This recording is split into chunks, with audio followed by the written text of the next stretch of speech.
The question is not why would they choose us. The question is, where would you go to find, if you wanted to know exactly what you're buying, what is the condition of the property, you want to know more importantly, what am I getting into?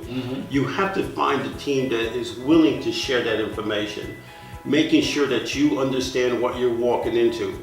There are people who will, bring clients to a building and simply say, well, here it is.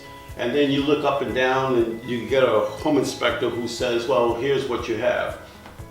But nobody really buckles down to say, don't do this one. This is not in your favor. There are agents out there are a few agents out there like yourself who will look at a building and a client will even say, oh, I really like this. And guys like yourself would say, well, I've been with Jim long enough. Here's everything that you should know. I'm not a home inspector, but here it is. And maybe this is not the right thing for you. But if you still want me, I'll write. But Jim's going to come in, he's going to tell you more. And it's about ensuring people's right to know about what they're purchasing and what they're getting into.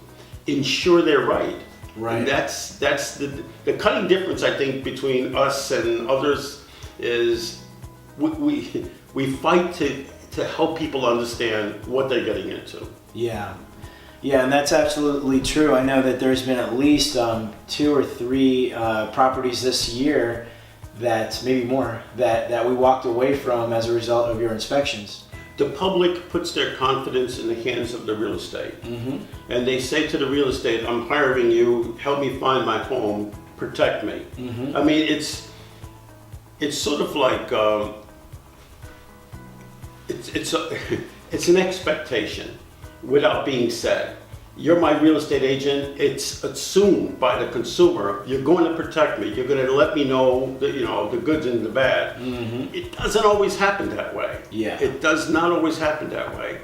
Yeah. And so when you find an agent, an agent is in your side trying to protect you when the agent starts giving you a hell of a lot of information. Do you understand this? Do you understand that? You can't do this, you can't do that. And they load you with all that kind of information so that you can make your own decision. And that's the important part. Not that we make the decision for the client, but you arm them with enough information that they're strong enough in their mind to say, this is not for me.